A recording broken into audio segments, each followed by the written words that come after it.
রহস্য, থ্রিল এবং রোমাঞ্চ দিয়ে সাজানো আমাদের বিশেষ নিবেদন থ্রিলার বাংলা স্টোরির আজকের কাহিনী, লেখক শিবাঙ্গনের কলমে অপারেশন সেহরাবাদ।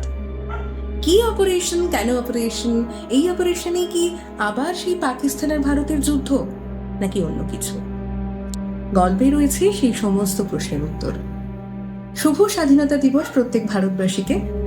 এটুকুই বলবো, আজকের গল্পটি সেই সমস্ত স্বাধীনতা সংগ্রামীদের জন্য যাদের অসীম প্রচেষ্টায় এবং তাদের জীবন দানের জন্য আজ আমরা স্বাধীন দেশের স্বাধীন নাগরিক। এবং শুধু তাই নয়, সেই সমস্ত জীবন যোদ্ধাদের জন্য, সেই সমস্ত বর্ডারে থাকা আর্মিদের জন্য, সেই সমস্ত প্রতিরক্ষা দপ্তরের কর্মীদের জন্য, যাদের জন্য আমরা আজ রাত্রিবেলা শান্তিতে ঘুমোতে পারি। এই ট্রিবিউট রইল তাদের জন্য। গল্পটি শুনবেন, শোনাবেন, জানাবেন কেমন লাগলো। ভালো লাগলে অবশ্যই চ্যানেলটিকে সাবস্ক্রাইব করে আমাদের পাশে থাকতে ভুলবেন না। শুরু করব আজকের গল্প, অপারেশন সেহরাবাদ।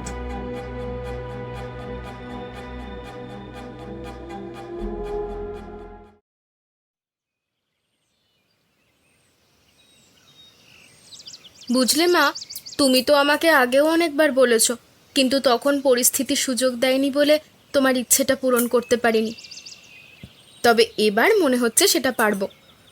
কোন ইচ্ছা রে মা? আমি তো কত কিছুই তোকে বলি, সব কি আর মনে রাখা যায় নাকি? তা তুই হঠাৎ করে কোন ইচ্ছার কথা বলছিস সেটা বল তো। তুমি ভুলে গেছো নাকি মা? তুমিই তো বলেছিলে জীবনে একবার হলেও তুমি ৫১ সতীপীঠের অন্যতম হিংলাজ মায়ের দর্শন করতে চাও।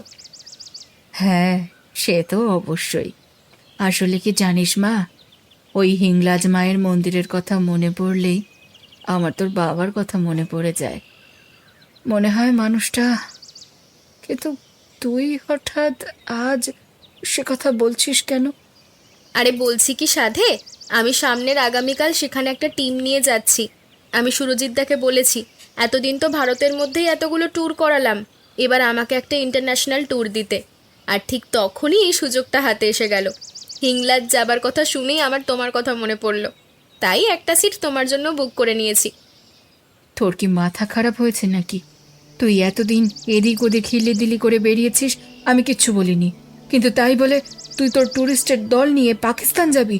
এটা কখনোই হতে পারে না। মা, তুমি যেরকমটা ভয় পাচ্ছ ব্যাপারটা কিন্তু একদম সেরকম নয়। এখন পাকিস্তানের গভর্নমেন্ট ভারতের সঙ্গে যথেষ্ট ভালো সম্পর্ক বজায় রাখার চেষ্টা করছে।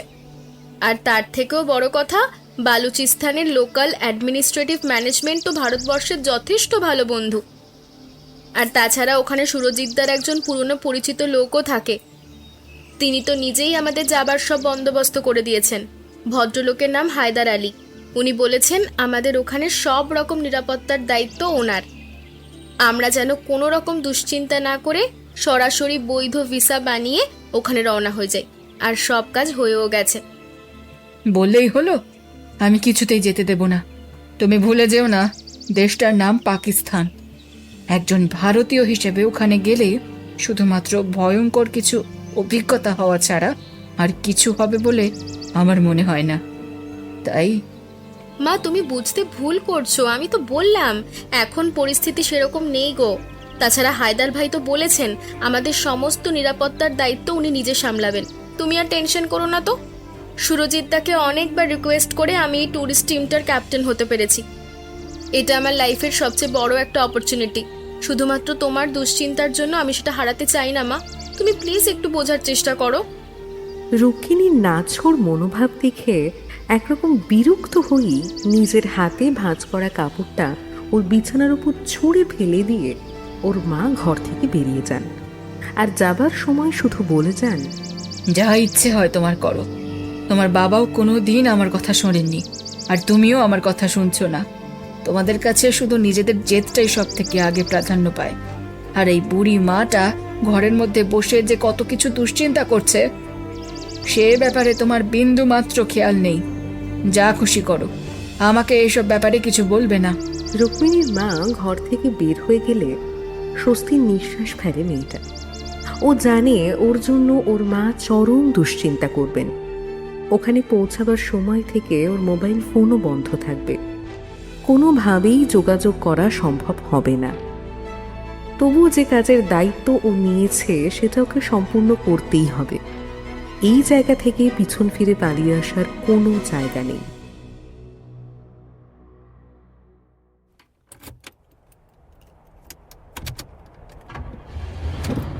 Madam ready?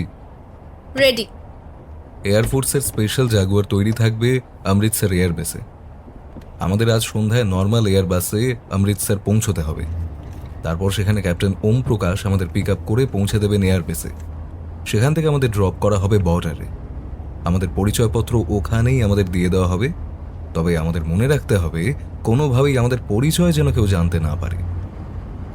Baloch liberation ফ্রন্টিয়ারের army border সম্পূর্ণ সিল করে রেখেছে। তার উপর ক্যাপ্টেন আহুজাকে ওরা হাতে পেয়ে যাওয়ার পর আরো অনেক সতর্ক হয়ে গেছে, কারণ ওরা জানে ক্যাপ্টেন আহুজাকে নিরাপদে দেশে ফিরিয়ে নিয়ে আসার জন্য ইন্ডিয়ান আর্মি অ্যাকশন নেবেই। তাই ওরা প্রতিটা মুহূর্তে বর্ডারে পাহারা দিচ্ছে। আচ্ছা, ওদের পেট্রোলিং কারের মুভমেন্ট আমরা কিভাবে ট্র্যাক করব? সব ডিভাইস আমাদের দিয়ে দেওয়া হবে।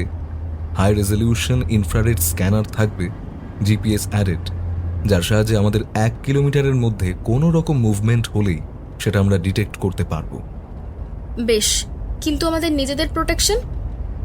না ম্যাডাম, আমরা কোনো রকম গান বা ফায়ারিং ইনস্ট্রুমেন্ট আমাদের সাথে রাখতে পারবো না। আমাদের এটা ধরে চলতে হবে, আমাদের চলার প্রতিটা পদক্ষেপে আমাদের চেকিং হবে। তাই সেক্ষেত্রে ধরা পড়ে যাওয়ার সম্ভাবনা থেকে যাবে অনেকটাই। তবে ওখানে পৌঁছে অবস্থা বুঝে ব্যবস্থা করে রাখবে। আচ্ছা বেশ। মনে রাখবেন, এই পুরো প্রজেক্টে আপনার নাম ফারজানা আফরিন বেগম আর আমার নাম আবিদ হায়দার আমিন। সেই মতোই আমাদের পরিচয়পত্র তৈরি করা হয়েছে। অমৃতসর এয়ারবেসে আমাদের সেগুলো দিয়ে দেওয়া হবে। আপাতত আগামী 3 দিনের জন্য আমাদের নিজেদের আসল পরিচয় সম্পূর্ণ ভুলে থাকতে হবে। ব্যাপারটা কিন্তু একেবারেই সহজ নয় ম্যাডাম। সেটাই তো আমাদের কাজ রুদ্র। তবে জানো তো, আমার বাবাও কিন্তু আর্মিতে ছিলেন। উনিও এরকমই একটা কোড ওয়ার্ড অপারেশনে পাকিস্তানে গিয়েছিলেন। কিন্তু ওনার টিমের একজনের কয়েক সেকেন্ডের ভুলে আমার বাবা ধরা পড়ে যান পাকিস্তানের আর্মির হাতে। কিন্তু তখনকার সরকার আমার বাবাকে ফিরিয়ে আনার জন্য বিন্দুমাত্র প্রচেষ্টাও করেননি। কয়েকটা সামান্য ফোন কল করেই তারা নিজেদের দায়িত্ব এড়িয়ে গিয়েছিল। আর আমাদের বিদেশ মন্ত্রকের থেকে কোনো চাপ না থাকায় 3 দিন আমার বাবাকে অকথ্য অত্যাচার করার পর আমার বাবাকে ওরা খুন করে। সরকার যদি এখনকার মতো সামান্যতম আগ্রহ দেখাতো, তাহলে হয়তো আমার বাবাকে এভাবে মারা যেতে হতো না। আর আমি সেই লক্ষ্য নিয়েই এই পেশাতে এসেছি। তাই আশা করি বুঝতেই পারছো আমার কাছে আমাদের এই অপারেশনটা ঠিক কতটা গুরুত্বপূর্ণ। শুধুমাত্র ক্যাপ্টেন আহুজাকে নিরাপদে দেশে ফিরিয়ে আনা নয়, আমাকে কিছু ব্যক্তিগত হিসেবও মিটিয়ে আসতে হবে।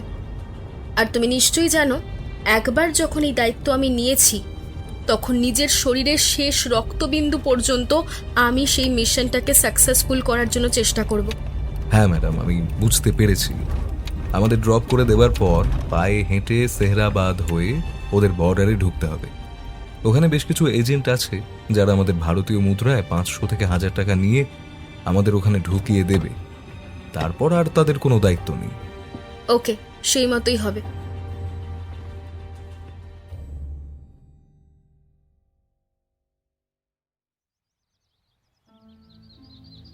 জনাব, সারাবাদ পোস্টে আমরা যখন পেট্রোলিং করছিলাম তখন এই 2 লোককে ওখানে আমরা অ্যারেস্ট করি।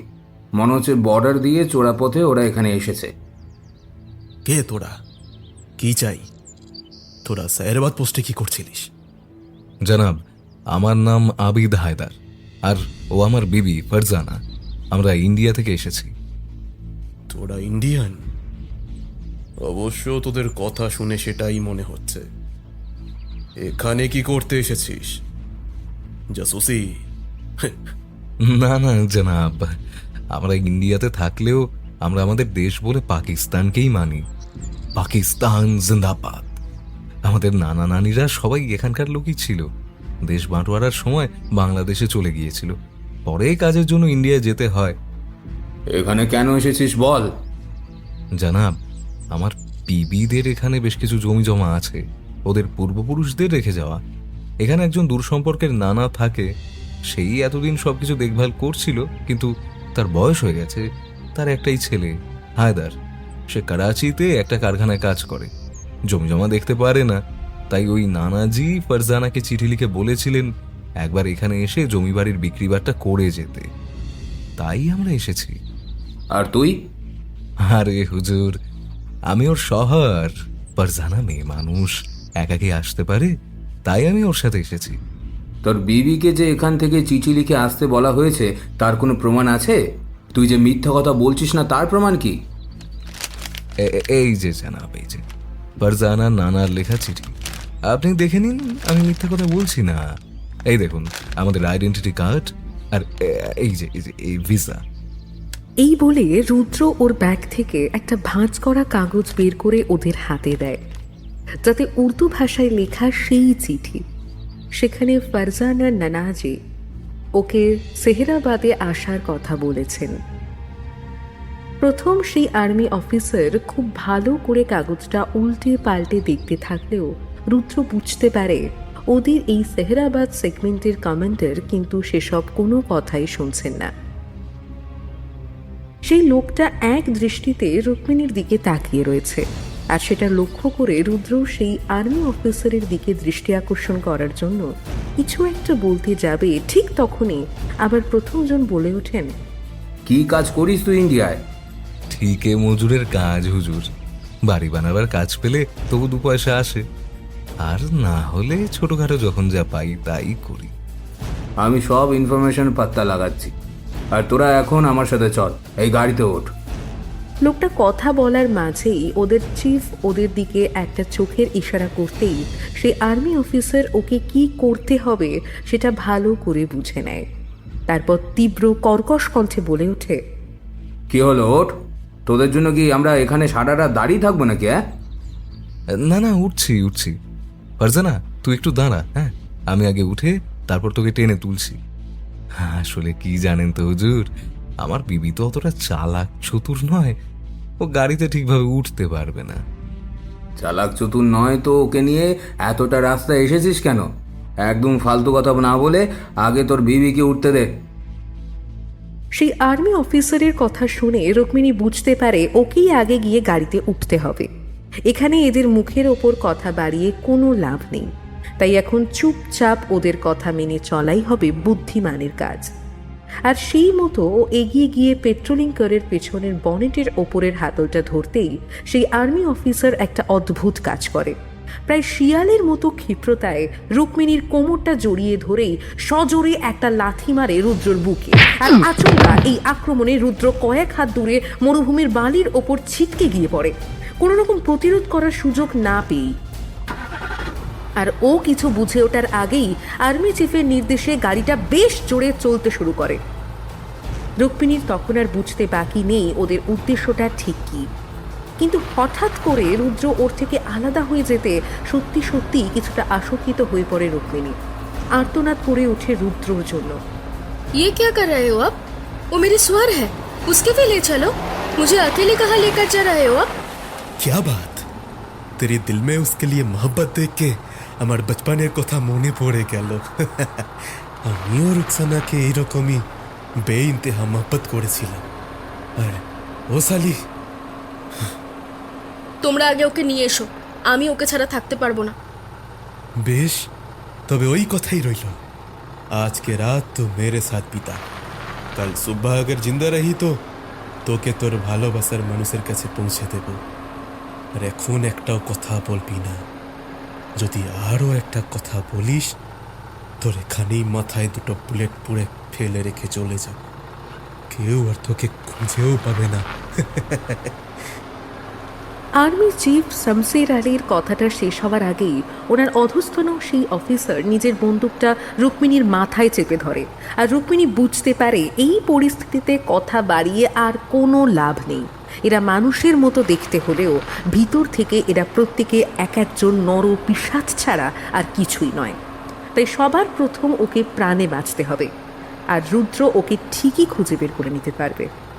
আর ওর এই ভাবনার মাঝেই ওর কানের দুলটা দুবার মৃদু কেঁপে ওঠে, আর ও শুনতে পায় রুদ্র চাপা কণ্ঠস্বর, don't worry madam, stay calm, I am following you.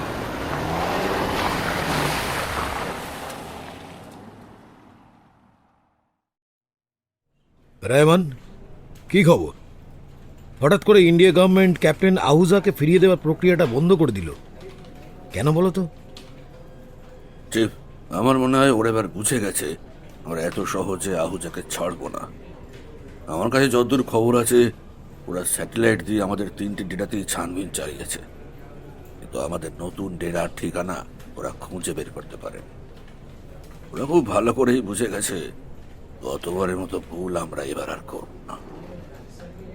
না রেহমান, আমার মনে হয় ইন্ডিয়া গভর্নমেন্ট এত সহজে হাল ছেড়ে দেওয়ার বান্দা নয়। ওরা এত বড় একটা ইন্টারন্যাশনাল ইস্যুতে এত সহজে চুপ করে যাবে না। কিন্তু চুপ না করে গিয়ে ওদের তো কোনো উপায়ও নেই চিফ। আমাদের কাছে খবর আছে ওদের সমস্ত স্যাটেলাইট তাদের কাজ সম্পূর্ণ করলেও ওরা ক্যাপ্টেন আহুজার লোকেশন কিছুতেই ঠিক করে বুঝতে পারে। আর যতক্ষণ না ওরা সেটা করতে পারছে ততক্ষণ ওদের কিছু করার। ইন্টারন্যাশনাল কোনো ফোরামে ওরা এটা দাবি করতে পারবে না যে ওদের ক্যাপ্টেন আহুজাকে আমরা আটক করে রেখেছি, আর সেটাই আমাদের সব থেকে বড় অ্যাডভান্টেজ। তোমার কথা সঠিক রেহমান, কিন্তু তারপরেও আমার মনে হয় India security chief doctor Anshuman এত সহজে চুপ করে যাবে বলে। ক্যাপ্টেন আহুজাকে ছাড়িয়ে নিয়ে যাওয়ার জন্য ডক্টর অংশুমান একটা শেষ চেষ্টা করবেই। ওর মতো ক্ষুরোধার বুদ্ধির আর্মি অফিসার আমি জীবনে খুব কমই দেখেছি। তাই আমাদের এক বিন্দুমাত্র রিল্যাক্স করার কোনো সুযোগ নেই। প্রতিটা মুহূর্তে আমাদের অ্যালার্ট থাকতে হবে, আর ক্যাপ্টেন আহুজার লোকেশনের সিকিউরিটিতে যেন সামান্যতম গাফিলতি না হয় সেটা খেয়াল রাখতে হবে। মনে রাখবে, ডক্টর অংশুমান কিন্তু ভয়ঙ্কর লোক। আইএসআই চিফ সিকান্দার রানার সঙ্গে কথা বলে ওদের আর্মি কমান্ডার রহমান খুব ভালো করে বুঝতে পারে ওদের এই মিশনে আত্মতুষ্টির কোনো জায়গা নেই। সিকান্দার রানা ডক্টর অংশুমানকে যে কিছুটা হলেও ভয় পেয়েই চলেন সেটা ওর কথাবার্তায় একেবারে পরিষ্কার। আর সেই কারণে কোনো রকম রিস্ক না নিয়ে রহমান ক্যাপ্টেন আহুজের লোকেশনে আরও 2জন করে সিকিউরিটি পোস্টিং বাড়িয়ে দিয়ে সোজা রওনা হয়ে যায় ওদের আর্মি হেডকোয়ার্টারের দিকে। রহমান নিজেও বুঝতে পারে ইন্ডিয়া গভর্নমেন্টের এই হঠাৎ করে চুপ করে যাওয়াটা বোধহয় পাকিস্তান আর্মির জন্য কিছুটা হলেও দুশ্চিন্তারই কারণ। ইন্ডিয়া সত্যিই এত সহজে হার মেনে নিতে পারে এটা ওর নিজেরও মনে হয় না। বাঘ যেমন তার শিকারের ওপর ঝাঁপিয়ে পড়ার জন্য প্রথমে কয়েকবার পিছিয়ে যায়, এটাও ঠিক সেরকমই। আর ওদের সেই কারণেই সম্পূর্ণভাবে প্রস্তুতি নিয়ে রাখতে হবে। এইসব ভাবতে ভাবতেই রহমানের গাড়িটা এসে পৌঁছায় জুরাবাগের সেই গ্রামে। বড়জোর জনা 50 ঘর নিয়ে ছোট্ট এই গ্রাম জুলাবাগ। গ্রামের বেশিরভাগ লোকেরই উপজীবিকা পশুপালন আর নিজেদের ক্ষেত খামারের সামান্য ভুট্টা চাষ, এইভাবেই চলে তাদের জীবন। অর্থনৈতিকভাবে অত্যন্ত পিছিয়ে পড়া একটি গ্রাম এই জুলাবাগ, আর তারই মধ্যে একটা ছোট্ট বাড়ি আব্দুল হায়দার নামে এক বুড়োর। আপাতত রহমানের উদ্দেশ্য সেই আব্দুল চাচার বাড়ি। বাড়ির সামনে ওর গাড়িটা এসে দাঁড়াতেই ধীর পায়ে বড় দরজাটা ভেতরের দিকে ঠেলে ঢুকে আসে আর্মি কমান্ডার রহমান। তারপর ক্যাপ্টেন আহুজা কি ঠিক করলেন? একটা কথা তো নিশ্চয়ই আপনি বুঝে গেছেন, আপনারা ইন্ডিয়া গভর্নমেন্ট আপনার কথা কিছুই ভাবছে না। আপনারা আবার এই দেশের ব্যাপারে নাশ করেন। আর যখন আপনি আমাদের হাতে অ্যারেস্ট হলেন তখন আপনার দেশ আপনার ব্যাপারে বিন্দু মাত্র খোঁজ নিল না। আপনার শর্মিন্দগি মিহুসুস হয় না? আপনারা এই দেশের হয়ে কাজ করার জন্য। আর্মি চিফ রহমানের সামনে তখন ক্যাপ্টেন আহুজা রক্তাক্ত অবস্থায় পড়ে রয়েছেন। রহমানের সমস্ত কথা তিনি শুনতে পেলেও মুখে কিছুই বলতে পারলেন না। শুধু নিজের ডান হাতটা কোনো মতে তুলে সামান্য নাড়িয়ে উনি বুঝিয়ে দিলেন রহমানের কথা উনি বিশ্বাস করেন না। अरे बोलिए, आज के दिल में हमारा आर्मी और आपका खुद का गवर्नमेंट के बारे में जितना गाली जमा पड़ा है सब बोल दीजिए जनाब। क्या पता काल अपेक्षा कटा हुआ शेर कुछ बोल पाए या ना पाए। এই কথাটা শুনে ক্যাপ্টেন আহুজা আরো জোরে জোরে ওনার হাতটা নাড়তে থাকলে রহমান চিৎকার করে বলে ওঠে, अरे साले कुत्ते की औलाद, बोल रहा तेरे दिल में क्या चल रहा है? तू तो उस इंडियन आर्मी का ही पार्ट है, तो तुझे तो पता होगा तेरे लिए तेरा आर्मी क्या कोशिश कर रहा है। साला हम भी तो देखे तेरा औकात। কথাটা বলার পরেই রহমানের মনে পড়ে সকালে যখন রহমান এখানে এসেছিল তখন যাবার সময়ও নিজেই বলে গিয়েছিল ক্যাপ্টেন আহুজার ওপরে অত্যাচারের মাত্রা আরও অনেকটা বাড়াতে। কারণ রহমান খুব ভালো করেই জানে ক্যাপ্টেন আহুজার শরীরের ওপরে করা সবকটা আঘাত আসলে ইন্ডিয়ান সিকিউরিটি চিফ ডক্টর অংশুমানের ওপরেই করা, আর যেটার জন্য কোনো সুযোগ ছাড়তে রাজি নয় পাকিস্তানের আর্মি চিফ রহমান। এক্ষেত্রে শুধুমাত্র ডক্টর অংশুমান নয়, ও ওদের নিজেদের আইএসআইসি চিফ সিকান্দার রানাকেও দেখাতে চায় আসলে ডক্টর অংশুমান একজন সাধারণ মানুষ ছাড়া আর কিচ্ছু নন। ক্যাপ্টেন আহুজাকে মুক্ত করার জন্য ওর তৈরি করা কোনো পদ্ধতি কাজ করবে না। আর সেটা মনে হতেই ক্যাপ্টেন আহুজার মুখটা চেপে ধরে ওনার মুখের মধ্যে ঢুকিয়ে রাখা ধারালো কাঁটাওয়ালা লোহার বলটা টেনে বার করে নিতেই ক্যাপ্টেন আহুজা সামান্য পরিমাণে নিঃশ্বাস নিতে সক্ষম হন। ওনার মুখের ভেতর তখন সম্পূর্ণভাবে রক্তাক্ত। ওনার জিভ নাড়ানোর বা কথা বলার সামান্যতম শক্তিটুকুও তখন আর নেই। রাখা হুজা, আর দুদিন আমরা সময় দেব। এর মধ্যে যদি তোকে ছেড়ে দেওয়ার বিনিময়ে ইন্ডিয়ান গভর্নমেন্ট জনাব আবু কাদেরকে ছেড়ে না দেয়, তাহলে তোকে টুকরো টুকরো করে কেটে বর্ডারে গিয়ে তোরই আর্মির হাতে দিয়ে আসবো। তখন তো ডক্টর অংশুমানও আমাকে আটকাতে পারবে। রহমানের কথা শুনে ক্যাপ্টেন আহুজার হাসি দেখে বুকের ভেতরটা একেবারে জ্বলে যায় রহমানের। ক্যাপ্টেন আহুজার হাসির মধ্যে রহমানের কথা এবং ওর পাকিস্তান আর্মির প্রতি একটা তীব্র তাচ্ছিল্য ভাব ফুটে ওঠে, আর সেটাই অসহ্য মনে হয় রহমানের। নিজের হাতে তৈরি করা রিভলভারের হ্যান্ডেল দিয়ে সজোরে আঘাত করে ক্যাপ্টেন আহুজার মাথায়, আর সেই আঘাত পেয়ে মানসিক এবং শারীরিকভাবে ভেঙে পড়ার জায়গায় ক্যাপ্টেন আহুজার মনের জোর যেন আরও বেড়ে যায়। কঠিন দৃষ্টিতে তিনি তাকিয়ে থাকেন রহমানের চোখের দিকে, আর সেই দিকে তাকিয়ে রহমানের বুকের ভেতরটা কেঁপে ওঠে। একটা মানুষকে এত কষ্ট দেওয়ার পরেও যদি ওনার চোখে এই তেজ থাকতে পারে, তাহলে সমগ্র ইন্ডিয়ান আর্মির আক্রমণ যে কতটা ভয়ঙ্কর হওয়া সম্ভব সেটা অনুমান করেই রহমান ওখান থেকে সরে আসেন, আর চলে যাবার সময় বলে যান, इस साले को मरते रहो, तब तक मरते रहो जब तक इसके घोंसले टूट न जाए। चाहे तो एक गोली से ही हम इसका सिर फोड़ सकते हैं, लेकिन मैं इसके आंखों में वही डर देखना चाहता हूँ। আমি চাই ওর নিজের আর্মি আর গভর্নমেন্টের উপরে ওর কনফিডেন্স যেন সম্পূর্ণ ভেঙে যায়। जी जनाब, हम लोग कोशिश तो कर रहे हैं, लेकिन मैं तुम में से किसी से भी ना सुनना नहीं चाहता हूँ। मुझे सिर्फ इस आहूजा को टूटते हुए देखना है। इसका हौसला को तोड़ने के लिए इसको जितना तकलीफ तुम देना चाहते हो वो तो सिर्फ उसको बचा के रखो, फिर देखता हो। এই কথা বলে রহমান ওখান থেকে চলে গেলে ক্যাপ্টেন আহুজার প্রহরায় থাকা দুজন আর্মি অফিসার ওনার কাছে এগিয়ে আসে। তারপর তাদের হাতে ধরে থাকা মোটা কাঠের রুল দিয়ে পর পর আঘাত করতে থাকে ক্যাপ্টেন আহুজার পিঠে। তখন ওদের মনের ভেতর এক ভয়ঙ্কর জেদ চেপে বসেছে, যে কোনো মূল্যে ক্যাপ্টেন আহুজার মনোবল ওদের ভাঙতেই হবে।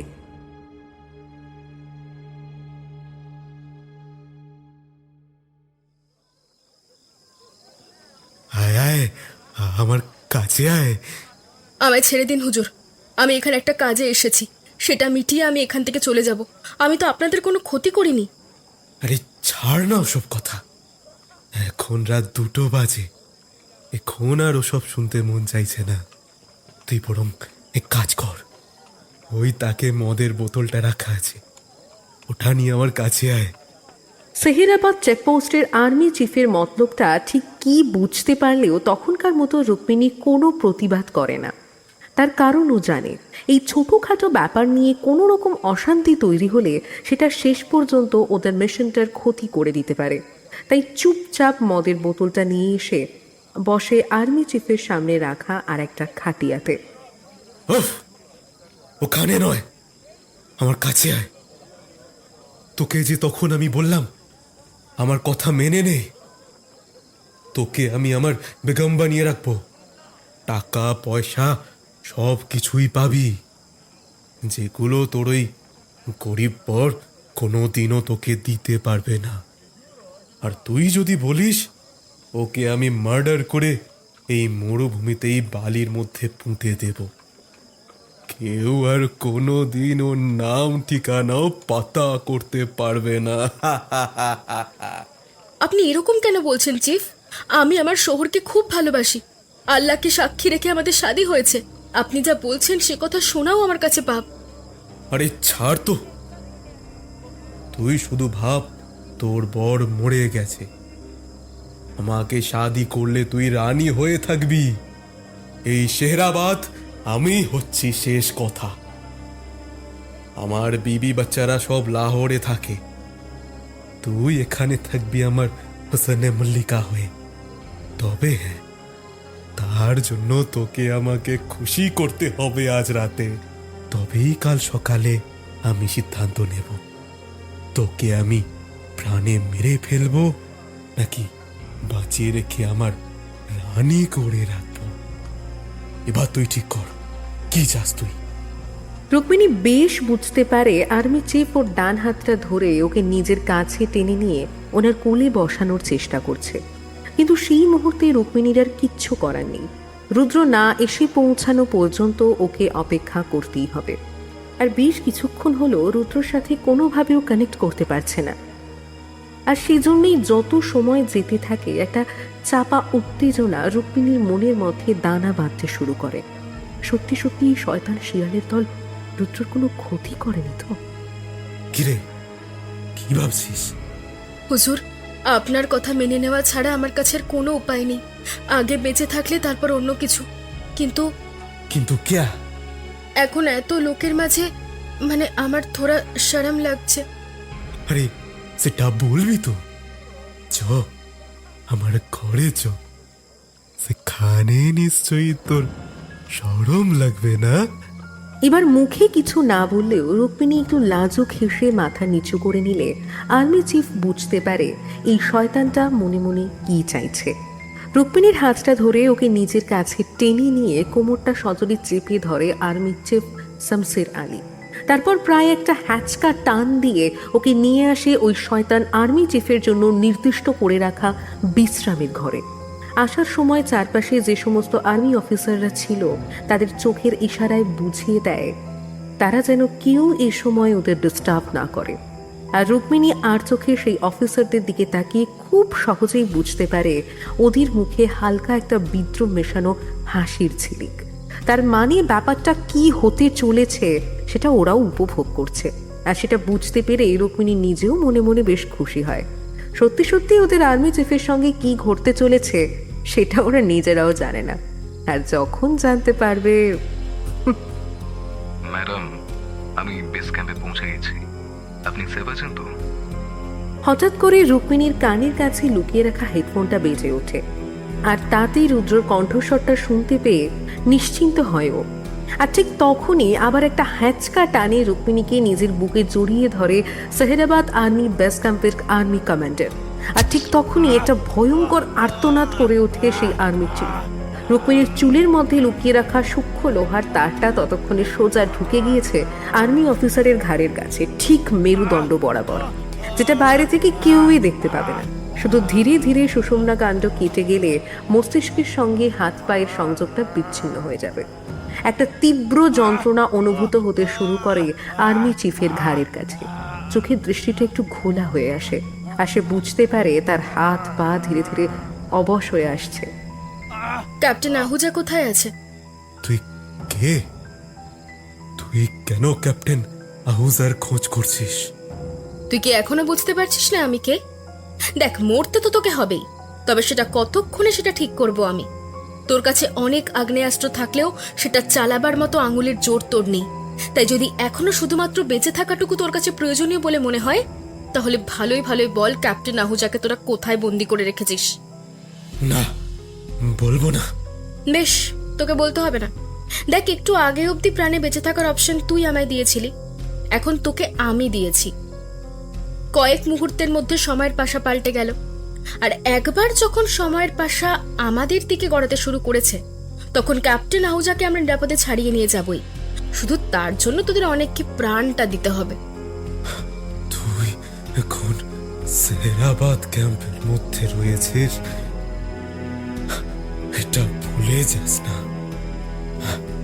আমাকে মেরে ফেলতে পারলেও আমার দলের বাকিরা তোকে ছাড়বে না।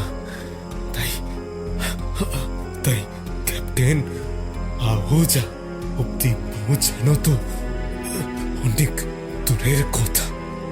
তুই কি করে নিজের প্রাণ নিয়ে বাঁচবি সেটা ভাব। তোকে বললাম না, সময়ের পাশা আমাদের দিকে গড়াতে শুরু করেছে। তার জন্য প্রথম বলি হলি তুই। আর তোর দলের বাকিদের মধ্যে থেকে কিভাবে আমি বেরিয়ে যাব সেটা তুইও দেখতে পাবি। তোরা যারা মহিলাদেরকে শুধুমাত্র সন্তান উৎপাদনের একটা যন্ত্র মনে করিস, তোদের চোখে সুন্দরী মেয়েদের প্রতি শুধু আছে লোভ আর লালসা, আর সেই লোভই আমাকে এখান থেকে বের করে নিয়ে যাবে। আর তুই সেটা নিজের চোখে দেখতে পেলেও কিচ্ছু করতে পারবি না। মানে মানে কি করবি তুই আমাদের দলের সাথে?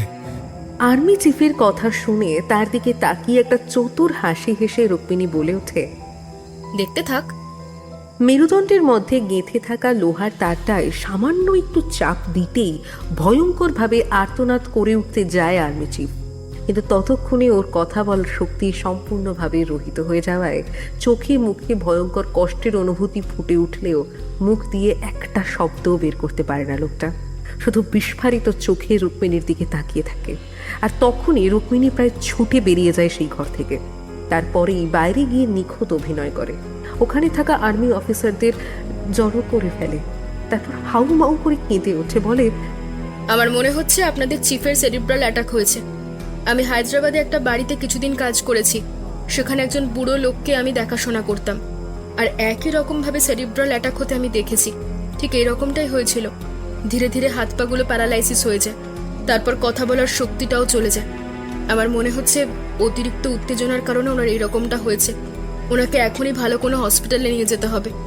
রুক্মিণীর নিখুঁত অভিনয় আর মাটিতে পড়ে থাকা অবস্থায় আর্মি চিফের নিথর দেহটা দেখে ওখানে উপস্থিত অফিসাররা নিশ্চিত হয় ওনার নিশ্চয়ই কিছু শারীরিক সমস্যা হয়েছে। আর সেটা বুঝতে পারার সঙ্গে সঙ্গেই ক্যাম্পের ভেতরে একটা চরম শোরগোল শুরু হয়ে যায়। এরই মধ্যে রুক্মিণী বাজে দৃষ্টিতে সকলের চোখের দিকে তাকিয়ে কিছু একটা বুঝে নেয়। আর একজন অফিসারের দিকে তাকিয়ে বুঝতে পারে সেই অল্প বয়সী অফিসারের চোখের দৃষ্টিটা একটু অন্যরকম। ওদের আর্মি চিফ হঠাৎ অসুস্থ হয়ে পড়ায় তার মধ্যে যে দুশ্চিন্তা এবং উৎকণ্ঠার ছাপ স্পষ্ট রুক্মিণী দেখতে পায়, সেটা ওই অফিসারের মধ্যে ছিল না, বরং তার থেকে বেশি ছিল রুক্মিণীর প্রতি একটা বিস্ময় মাখানো মুগ্ধতার দৃষ্টি। রুক্মিণীর বুঝতে অসুবিধা হয় না এই অফিসারটাকেই ওর প্রয়োজন, তবে এখন না। সবাই ওদের চিফকে নিয়ে ব্যস্ত হয়ে পড়লে রুক্মিণী ধীরে ধীরে সরে আসে সেই অফিসারের কাছে। আর অসাবধানতায় যেন ওর হাতটা সেই অফিসারের হাতে লেগে গেছে এরকম একটা ভান করে বলে, আপনি যাবেন না ওদের সাথে? না, সবাই তো আছে, আমি আর গিয়ে কি করব? কেন? আমাদের আর্মি চিফের হঠাৎ শরীর খারাপ হয়ে যাওয়ায় তুমি চিন্তিত না?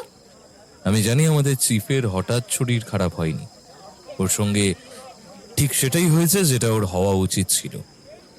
ওর কৃতকর্মে শাস্তি পেয়েছে মাত্র। কথাটা শুনে বুকের ভেতরটা কেঁপে উঠে রুক্মিণীর। তবে কি এই লোকটা বুঝতে পেরেছে এই সব কিছুর পিছনে আসলে রুক্মিণীই দায়ী? আর সেই জন্যই কি লোকটা ওর দিকে ওই রকম অদ্ভুতভাবে তাকিয়েছিল?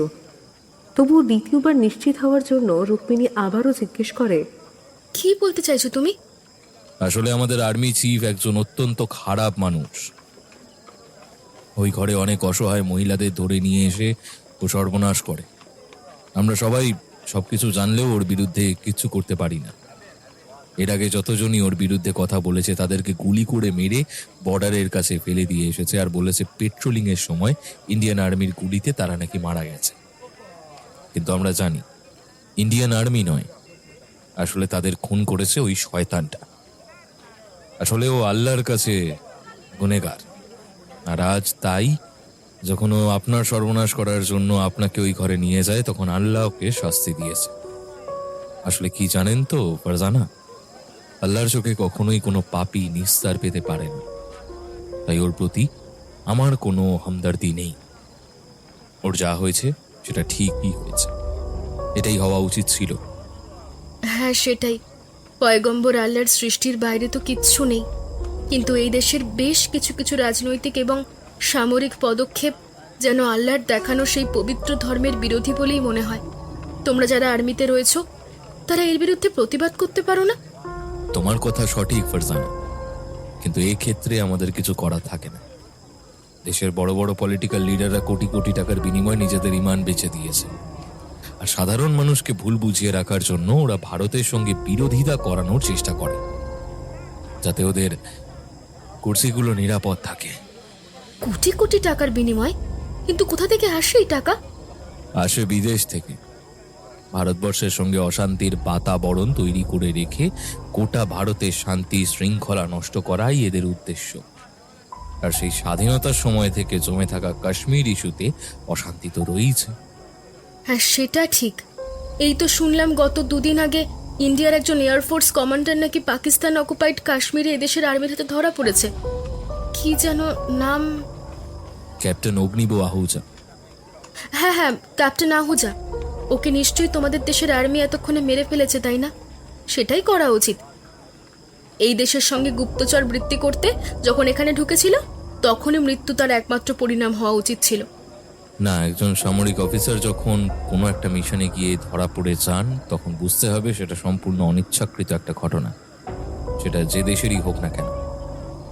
আর আল্লাহ তাআলা কোনো নিরপরাধ মানুষকে শুধু শুধু খুন করার অনুমতি দেন না, সেটা ইসলাম বিরোধী। কিন্তু এই আর্মি অফিসার তো এদেশের সঙ্গে শত্রুতা করার জন্যই ওখানে এসেছিল। দেশের সঙ্গে শত্রুতা করা কি সঠিক কাজ? না, এদেশের সঙ্গে শত্রুতা করার জন্য ইনি আসেননি। ওখানে আমাদের এক সন্ত্রাসবাদী দল বেশ কিছুদিন ধরে কিছু অল্প বয়সী ছেলেকে ট্রেন আপ করে জঙ্গি তৈরি করার চেষ্টা করছিল। ইন্ডিয়ান আর্মির কাছে সেই খবর ছিল, আর সেখান থেকেই সেই জঙ্গি গোষ্ঠীর সঙ্গে লড়াই করার জন্য ক্যাপ্টেন আহুজা সেখানে এসেছিলেন। জঙ্গি গোষ্ঠী?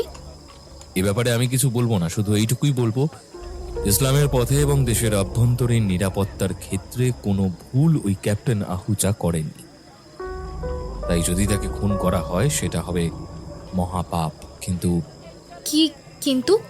ওই আর্মি অফিসারকে ভয়ঙ্করভাবে অত্যাচার করা হচ্ছে। ওনার থেকে ইন্ডিয়ান আর্মির গতিবিধি সম্পর্কে খবর বের করার জন্য। তবে আমি যতদূর শুনেছি উনি একটা কথাও বলেননি। তার মানে তুমি বলছো ক্যাপ্টেন আহুজাকে এখনো এদেশের আর্মি বাঁচিয়ে রেখেছে? ক্যাপ্টেন আহুজাকে এরা মেরে ফেলবে। আমাদের army chief commander Rahman Ansari এইরকমই নির্দেশ। আগামীকাল রাত 12টা। কথাটা বলতে গিয়ে ফারজানা ওরফে রুক্মিণীর চোয়ালগুলো শক্ত হয়ে ওঠে, আর তখনই দেখে আর্মি অফিসারটা আবারও খুব অদ্ভুতভাবে ওর মুখের দিকে তাকিয়ে রয়েছে। সেই পরিস্থিতিতে আর কোনো উপায় না দেখে রুক্মিণী বলে ওঠে, তোমাকে আমার প্রথম থেকে খুব ভালো মানুষ মনে হয়েছে। তোমার সাথে কথা বলেও মনে হচ্ছে তুমি এদের মতো নও, যারা নিজেদের স্বার্থে মানুষ খুন করতে পারে। আচ্ছা, এতক্ষণে তো দেশের কথা হলো, এবার তোমার বাড়ির কথা বলো। তোমার শাদী হয়েছে? রুক্মিণীর প্রশ্ন শুনে সেই আর্মি অফিসার মাথা নিচু করে দুপাশে নাড়তেই রুক্মিণী বুঝতে পারে এই সুযোগ। আলতো করে ওর ডান হাতের আঙুলটা সেই আর্মি অফিসারের গালে ঠেকিয়ে খুব মোলায়েম কণ্ঠে জিজ্ঞেস করে, তুমি আমাকে এখান থেকে নিয়ে যাবে? কোথায় যাবে? তুমি যেখানে নিয়ে যাবে, হয়তো তোমার বাড়ি। কথাটা বলার সাথে সাথেই রুক্মিণী ওই লোকটার দুটো গাল নিজের দুই হাতে আলতো করে ধরে, আবার প্রশ্ন করে, কি গো, নিয়ে যাবে আমাকে তোমার সাথে? রুক্মিণী দেখে ওই অফিসার ওর চোখের দিকে ফ্যাল ফ্যাল করে তাকিয়ে আছে। ওর দৃষ্টিটা পরিষ্কার বলে দিচ্ছে রুক্মিণীর বলা কথা যেন বিশ্বাসই করতে পারছে না। ধীরে ধীরে লোকটার ঠোঁটগুলো তীর তীর করে কাঁপতে শুরু করে। রুক্মিণী আর এক মুহূর্ত সময় অপচয় না করে ওর নরম আঙুলে ওর ঠোঁটগুলো চেপে ধরে, ফিসফিস করে বলে, আমি তোমার সাথে গিয়ে তোমাকে চিরদিনের জন্য সুখী করতে চাই। বলো, আমাকে সেই সুযোগটা দেবে? লোকটার ঠোঁটে রুক্মিণীর আঙুলের নরম স্পর্শ পেতেই লোকটা যেন একবার থরথর করে কেঁপে ওঠে। তারপর বলে, চলো, আমাদের এক্ষুনি এখান থেকে পালাতে হবে। চিফের মেডিকেল ট্রিটমেন্ট হয়ে যাওয়ার পর বাকিদের এখানে ফিরে আসার আগেই আমাদের এখান থেকে চলে যেতে হবে। আমারও সেটাই মনে হয়। আমাদের হাতে এক মুহূর্ত সময় নষ্ট করার মতন নেই। আমাকে তুমি তোমার বাড়িতে নিয়ে চলো, আমি সেখানেই তোমার সঙ্গে থাকবো। না, আমাদের এখানে খুঁজে না পেলে এরা আমার বাড়িতে হানা দেবে, তাই সেখানে নয়। আমাদের একটা পুরনো বাড়ি আছে জুলাবাদে, সেটা এখানকার কেউ জানে না। তুমি সেখানে চলো। জুলাবাদ এখান থেকে প্রায় 60 কিলোমিটার রাস্তা। গাড়িতে চড়ে গেলে রাতের অন্ধকার থাকতে থাকতে সেখানে পৌঁছে যাব। কথাটা শুনে একবারের জন্য রুক্মিণীর মনে হয় এখানে চলে গেলে রুদ্র ওর খোঁজ পাবে কি করে। আর সেই মতো সেই আর্মি অফিসারটার চোখ এড়িয়ে ওর কানের কাছে লুকিয়ে রাখা হেডফোনটার বোতামের চাপ দেয়। জুলাবাদ 60 kilometre from here. Fantastic madam, আমরা একদম সঠিক লক্ষ্যের দিকেই এগোচ্ছি। ভাই, ম্যাডাম, পাকিস্তানি আর্মি ক্যাপ্টেন আহুজাকে কোথায় বন্দি করে রেখেছে সেটা আমরা কিছুতেই ট্রেস করতে পারছিলাম না। ওদের সম্ভাব্য সবকটা লোকেশনে র্যাডার ইমেজারি মনিটরিং করা হয়েছে, কিন্তু ক্যাপ্টেন আহুজা সেগুলোর মধ্যে কোথাও নেই। আর তখনই আমাদের ইন্টেলিজেন্স ভাবতে শুরু করে ক্যাপ্টেন আহুজাকে হয়তো এমন কোনো জায়গায় লুকিয়ে রাখা হয়েছে যেটা বাইরে থেকে কেউ কখনো সন্দেহ করবে না। আর সেটাই খোঁজ নিতে গিয়ে হঠাৎ করে উঠে আসে এই জুলাবাদ নামের জায়গাটার কথা। হাউ? এখানকার আর্মি কমান্ডার রহমান হঠাৎ করে গতকাল থেকেই জুলাবাদ নামের গ্রামটায় যাতায়াত শুরু করেছে, কিন্তু এর আগে ওখানে ও কোনোদিন গেছে বলে কোনো আপডেট নেই। ওখানে এক রসুল আব্দুল নামের লোকের বাড়িতে ও গত দুদিনে মিলিয়ে প্রায় 12-4 গেছে। মিনিট 10-15 থেকে আবার চলে গেছে ওর ক্যাম্পে। তাই আমাদের ইন্টেলিজেন্স এখন পাখির চোখের মতো নজর রেখে চলেছে জুলাবাদ গ্রামের ওই রসুল আব্দুলের বাড়িতে। আর আমরা যদি ঈশ্বরের কৃপায় সেখানেই গিয়ে পৌঁছাই, তাহলে আমার ধারণা আমাদের কাজে সুবিধাই হবে। ক্যাপ্টেন আহুজাকে ওদের বন্দি করে রাখা আর ওই জুলাবাদ গ্রামের রসুল আব্দুলের বাড়ির নিশ্চয়ই কোনো একটা কানেকশন আছে। বেশ, দেন ফলো মি। কথাটা বলে রুক্মিণী সেই আর্মি অফিসারের দিকে তাকিয়ে চোখের ইশারা করে তাড়াতাড়ি রওনা হওয়ার জন্য। প্রায় ছুটতে ছুটতে ওর সঙ্গে গিয়ে পৌঁছয় ক্যাম্পের একেবারে বাইরে পশ্চিম প্রান্তে সারি সারি দিয়ে রাখা আর্মির পেট্রোলিং কারগুলোর কাছে। আর সেই গাড়িতে স্টার্ট দেওয়ার সঙ্গে সঙ্গেই আমার খুব জল তেষ্টা পেয়েছে গো, পিয়াস সে ছাতি ফাট যা রাহা হ্যায়, একটু জলের বন্দোবস্ত করতে পারো? সেই মুহূর্তে যত তাড়াতাড়ি সম্ভব ওই বেস ক্যাম্প থেকে ওদের পালানো উচিত। ফারজানা ওরফে রুক্মিণীর জল তেষ্টার কথা শুনে সেই আর্মি অফিসার আর কিছু বলতে পারে না। ওকে গাড়িতে বসতে বলেই এক ছুটে ফিরে যায় ওর তাঁবুর কাছে, আর একটা জলের বোতল নিয়ে মিনিট খানিকের মধ্যেই ফিরে এসে গাড়ি স্টার্ট দেয়। তবে এই মাঝের 1 মিনিট সময় রুক্মিণীর জন্য যথেষ্ট ছিল, যাতে করে রুদ্র এসে জিপের পেছনে উঠতে পারে। তারপর দুর্বার গতিতে সেই জিপ ছুটে চলে রাতের মরুভূমির বুক চিরে জুলাবাদের দিকে। আর সেহেরাবাদ ছাড়িয়ে সেই আর্মি অফিসারের গাড়ি আরও ধুধু মরুভূমির মধ্যে দিয়ে এগিয়ে চলে, যেখানে জনমানুষের দেখা পাওয়ার কোনো সম্ভাবনা নেই।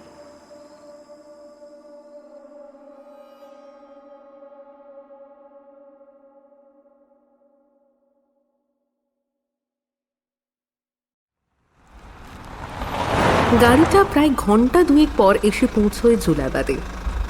তবে সেখানে পৌঁছেই মাত্রাতিরিক্ত নিরাপত্তা ব্যবস্থা গাড়ির চালক আর মহিলার সহযাত্রীর নজর কাড়ে। আরেকটু এগোতেই একটা জায়গায় কয়েকজন স্থানীয় পুলিশ হাত দেখিয়ে গাড়িটা দাঁড় করাতে বলে। তাদের নির্দেশ মতো গাড়িটা রাস্তার একপাশে থামায় রুদ্র। জানাব, আপনার পরিচয়টা? আমার নাম হায়দার নাসির, সেহেরাবাদ আর্মি বেস থেকে আসছি। বিবি দেখা করতে আমার কাছে গিয়েছিল ওকে বাড়ি পৌঁছে দেওয়ার জন্য। কথাটা বলেই রুদ্র বেশ আত্মবিশ্বাসের সঙ্গে সেই হায়দার নাসিরি নামের আইডেন্টিটি কার্ডটা পুলিশ অফিসারের দিকে এগিয়ে দেয়, আর ওর পাশে বসে রুক্মিণী প্রমাদ গুনতে থাকে। সেই পুলিশ অফিসার ওই আইডেন্টিটি কার্ডের ছবিটা খুব ভালো করে খতিয়ে দেখেন কিনা সেটা ভেবে, কারণ হায়দার নাসিরির ছবিটা বদলে যেখানে সে রুদ্রের ছবি বসানো হয়েছে সেটা খুব সাধারণভাবে দেখলে বোঝা যাবে না, কিন্তু আর এই ভোরবেলা সেই পুলিশ অফিসার এতটা খুঁটিয়ে কি বুঝতে পারবে? মনে হচ্ছে না। হায়দার নাসিরি একজন ভালো মানুষ হলেও নিজেদের মিশনের জন্য তার সঙ্গে একটা চরম বিশ্বাসঘাতকতা রুদ্রদের করতেই হয়েছে। পথে আসার সময় মরুভূমির মধ্যে হায়দার নাসিরিকে মুখ এবং হাত পা বেঁধে মূল রাস্তা থেকে অনেক দূরে একটা পাথরের গুহার ভেতর ফিরে আসতে হয়েছে। আর তারপর গাড়িতে হায়দার নাসিরির পরিচয় নিয়ে সওয়ার হয়ে বসেছে রুদ্র, কারণ ওদের একমাত্র লক্ষ্য জুলাবাদ পৌঁছে আগামী 24 ঘন্টার মধ্যে ক্যাপ্টেন আহুজাকে বের করে আনতে হবে। ওই শয়তানদের হাতে আর ওনাকে থাকতে দেওয়া চলে না। কি ব্যাপার পুলিশ অফিসার, এত চেকিং এখন এখানে? কোনো ঝামেলা হয়েছে নাকি? আরে স্যার, আপনি তো আর্মিতেই আছেন, আসলে রহমান স্যারের কড়া নির্দেশ, এখানে যেন কোনো পারিন্দা বিনা চেকিংয়ে ঢুকতে না পারে। আপনি তো সবই জানেন। নালায়ক কোথাকার, হ্যাঁ? রহমান সাহেবের নির্দেশ আছে না এসব কথা বাইরে কাউকে না বলতে? সরি স্যার, আসলে আপনাকে আর্মি অফিসার দেখে আমি কথাটা বললাম আর কি।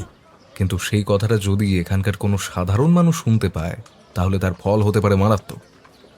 তোমরা জানো না, ইন্ডিয়া কিন্তু এত সহজে চুপচাপ সবকিছু মেনে নেবে না। ওদের চর আমাদের মধ্যে ছড়ানো থাকতে পারে। তাই কোনোভাবেই রহমান সাহেবের মিশনের কথা যেন বাইরে না যায়। আমি কিন্তু তাহলে তোমাদের নামে রহমান সাহেবের কাছে কমপ্লেন করতে বাধ্য হব। আর জানোই তো ওনার শাস্তি কি। জানি স্যার, রহমান সাহেব খুব রাগী। আমাদের জামা কাপড় খুলে নাঙ্গা করে মরুভূমিতে ছেড়ে দেবে বলেছে, আর চিলে শুকনে জ্যান্ত যেন ঠুকরে খাবে আমাদের। আপনি প্লিজ আমাদের নামে কোনো কমপ্লেন করবেন না। যাক, আর কিছুক্ষণের অপেক্ষা। আজকে রাতের মধ্যে ইন্ডিয়ান গভর্নমেন্ট আমাদের দাবি মেনে নিয়ে আবু কাদেরকে ছেড়ে দিলে আর কোনো সমস্যা নেই। কিন্তু আজকের দিনটা খুব সাবধানে কাটাতে হবে, কথাটা যেন মাথায় থাকে। যাক, রহমান সাহেব এখন কি জুলাবাদে আছেন? না না না না স্যার, না স্যার, উনি রাতে ছিলেন, একটু আগেই আর্মি কম্পার্টমেন্টে গেছেন। তবে যতদূর খবর আছে কায়দার হোসেন সাহেব আসছেন। ওই ইন্ডিয়ান জাসুসটার সাথে কি কথা বলবেন। কায়দার হুসেন নামটা শুনে রুদ্র একবার রুক্মিণীর দিকে তাকিয়ে দেখে। ওরা দুজনেই এই নামটার সঙ্গে খুব ভালো করে পরিচিত। আন্তর্জাতিক জঙ্গি চক্রের কিং পিন এই কায়দার হোসেন। আবু কাদের ধরা পড়ে যাওয়ার পর এই কায়দার হোসেনই জঙ্গি সংগঠনটার মাথা। আর পাকিস্তান সরকারকে এই কায়দারই বারবার চাপ দিয়ে চলেছিল কিছু একটা করে আবু কাদেরকে ছাড়িয়ে আনার জন্য। আর ঠিক সেই পরিস্থিতিতেই ক্যাপ্টেন আহুজা ধরা পড়ে যাওয়ায় ওদের হাতে একটা বিরাট বড় সুযোগ এসে যায়। যাই হোক, ওখানে আর কোনো কথা না বাড়িয়ে রুদ্র ওর গাড়িটা নিয়ে বাম পাশের একটা গলির ভিতর ধীরে ধীরে ঢুকে যায় ওর সাজানো পৈতৃক বাড়ির উদ্দেশ্যে। আর সেই পথে যেতে যেতে রাস্তার পাশে একটা বাড়ির দিকে রুক্মিণীর দৃষ্টি আকর্ষণ করে রুদ্র। ম্যাডাম, ডান দিকের বাড়িটা দেখুন। দেখেছি, বাড়ির উঠোনে প্রায় জনাষ্টিক মহিলা নিজেরা কাজ করছেন। এখনো পর্যন্ত অন্য কোনো বাড়িতে এত ভোরে মহিলাদের সক্রিয়ভাবে কাজ করতে দেখা যায়নি। আর তার থেকেও বড় কথা হচ্ছে ওদের বোরখার আড়ালে লুকিয়ে থাকা চওড়া কাজ আর নিচে দিয়ে বেরিয়ে থাকা খাকি প্যান্ট বলে দিচ্ছে ওরা সবাই পাকিস্তানের আর্মির লোক। বাড়িটাকে সব দিক থেকে নজরদারিতে রাখছে। খুব সম্ভবত এটাই হচ্ছে আব্দুল সাহেবের সেই বাড়ি যেখানে ওরা ক্যাপ্টেন আহুজাকে লুকিয়ে রেখেছে। তোমার এখন পরিচয় সায়রাবাদের আর্মি ক্যাম্পের অফিসার। চট করে একবার ভেতরে গিয়ে পরিস্থিতিটার আন্দাজ নিয়ে এসো তো, তবে খুব সাবধানে, বাইরে কেউ যেন ঘুণাক্ষরে বুঝতে না পারে। হ্যাঁ ম্যাডাম। বিদ্যুতের বেগে রুদ্র গাড়ি থেকে নেমে সোজা ঢুকে যায় সেই বাড়ির ভেতর। আর ওকে এখানে ঢুকতে দেখেই ওর পথ রোধ করে দাঁড়ায় তিনজন আর্মি ম্যান। নিজের পরিচয় হিসেবে রুদ্র ওর আইডেন্টিটি কার্ডটা দেখিয়ে জানায় ও শেহরাবাদ আর্মি ক্যাম্প থেকে আসছে আর ওকে রহমান সাহেব পাঠিয়েছে সবকিছু ব্যবস্থা দেখে যাওয়ার জন্য, যাতে করে কায়দার হোসেন সাহেব এলে ওনার কোনো অসুবিধা না হয়। আর ওখানকার গার্ডে থাকা আর্মি ম্যানরা ওকে নিশ্চিত করে জানায়, हाँ सर, सब कुछ तैयार है। साहब ने हमको बोला था नमक के साथ मिर्ची मिला के रखने के लिए। वो साला जासूस को इस बार इतना तकलीफ देंगे कि वो भी क्या याद रखेगा, ये पाकिस्तान का जमीन उसके घर का बागीचा नहीं। बिल्कुल सही, उससे उसे भी ज्यादा दर्द देना चाहिए। चलो, मुझे एक बार उसके पास लेके चलो, उसको अच्छी तरह से सबक सिखाते हैं। রুদ্রর কথা শুনে ওই লোকগুলো ওকে ঘরের ভেতর নিয়ে যায়। তারপর সেই ঘরের মাঝে মেঝের ওপর পাতা কাঠের পাটাতনটা টেনে ওপরে তুলতেই একটা সুড়ঙ্গের সিঁড়ি উন্মুক্ত হয়ে যায়। আর লোকগুলোর পিছু পিছু রুদ্র সেই সিঁড়ি বেয়ে নিচে নেমে আসে আর এসে দেখে নিচে একটা বড় হল ঘরের মতো জায়গা, যেখানে ঠিক মাঝখানে দুটো বড় বড় কাঠের খুঁটিতে ক্যাপ্টেন আহুজার দুটো হাত আর দুটো পা বেঁধে ঝুলিয়ে রাখা হয়েছে। সারা শরীরে অজস্র আঘাতের দাগ, রক্ত জমাট বেঁধে গেছে। ক্যাপ্টেনের শরীরে শুধুমাত্র ওনার অন্তর্বাসটুকুই রয়েছে। আর ভয়ঙ্কর অত্যাচারের ফলে ক্যাপ্টেন তখন প্রায় সংজ্ঞাহীন অবস্থায় দুই চোখ বন্ধ করে ওই কাঠের খুঁটিগুলোর ওপর ঝুলে রয়েছেন। ওনাকে ওই অবস্থায় দেখে রুদ্রর বুকের ভেতরটা মোচড় দিয়ে ওঠে। ওর হাতের মুঠো শক্ত হয়ে যায়। ও জানে কাজটা অত্যন্ত কঠিন, কিন্তু তা হলেও ওকে ক্যাপ্টেন আহুজাকে এখান থেকে বের করে নিয়ে যেতেই হবে। আর ঠিক তখনই রুদ্র চিৎকার করে ওঠে, यही वो साला काफिर है ना जिसने हमारे जमीन पे घुस के हमें ही मरना चाहते थे। दैट साला इंडियन आर्मी, अब हम लोग तेरा क्या असर करते हैं। কথাটা বলতে বলতে রুদ্র এগিয়ে যায় ক্যাপ্টেন আহুজার দিকে। দেখে ওর গলা শুনতে পেয়ে ক্যাপ্টেনের সংজ্ঞা ধীরে ধীরে ফিরে আসছে। সামান্য যেন চোখের পাতাগুলো নড়ছে মনে হয়। তখনই ক্যাপ্টেন আহুজার চুলের মুঠি ধরে ওনাকে মারার ভান করে। রুদ্র ওনার কাঁধ দুটো ধরে ক্যাপ্টেন আহুজার মাথাটা নিজের কাছে টেনে নিয়ে এসে কানে ফিস ফিস করে বলে, চিন্তা করবেন না স্যার, আমরা এসে গেছি। জয় হিন্দ, বন্দে মাতরম। এই শেষ কথাটার মধ্যে একটা যেন বিদ্যুতের স্পর্শ আছে, যা কাশ্মীর থেকে কন্যাকুমারী আপামোর ভারতবাসীর কাছে রক্তে একটা শিহরণ জাগাতে সক্ষম। আর ক্যাপ্টেন আহুজা খুব ভালো করেই বুঝতে পেরেছেন এই মানুষটা রুদ্র। ঠোঁটের কোণে একটা একচিলতে হাসি খেলে যায়। তখনকার মতো রুদ্র বেরিয়ে আসে আব্দুল সাহেবের বাড়ি থেকে। একেবারে শিরদাঁড়া সোজা করে গিয়ে বসে ওর গাড়িতে। রুক্মিণীকে চোখের ইশারায় বুঝিয়ে দেয় যে কাজে ওরা এসেছে তার পয়েন্ট করা ঠিক করে ফেলেছে। ক্যাপ্টেন আহুজা ওই বাড়িটাতেই বন্দি আছেন। এবার ওনাকে এখান থেকে ছাড়িয়ে নিরাপদে ভারতে পৌঁছতে হবে ওদের ইন্ডিয়ান আর্মির সাহায্য নিয়ে।